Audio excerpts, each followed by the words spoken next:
Look, I'm not one of those who talks about the demise of Yiddish.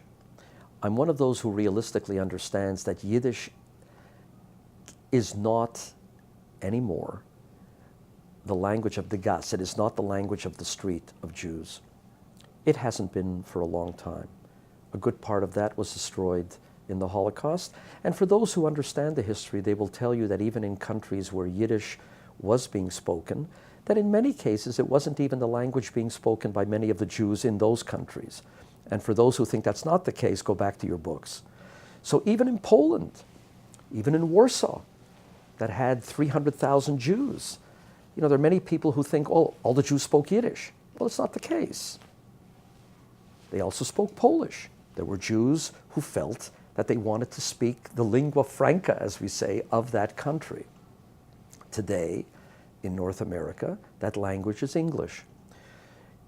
In the United States, there's no question that there is this tremendous pressure of the English language.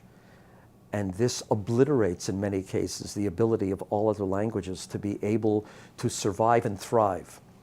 And Yiddish is definitely in that group that is trying to survive with the particular problems that it has.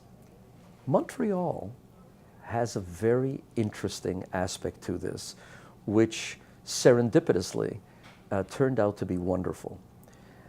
For those people who are going to be listening to this and aren't bored already, they'll know that Montreal sits in a province called Quebec. And Quebec is a French-speaking part of this place we call Canada.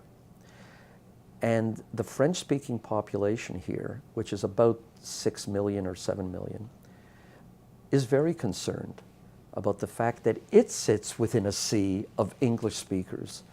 And so for those who have watched and listened to history of the last 40-odd years will know that there has been an ongoing debate in this province about separating, about becoming sovereign, of somehow trying to, in one way or another, keep that language of French alive and kicking.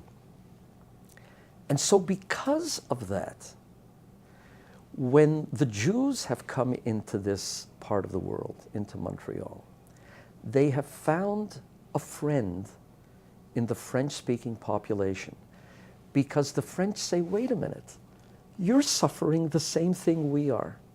So we understand each other. And so we can, in fact, help each other. And that's exactly what has happened. In fits and starts, but it has.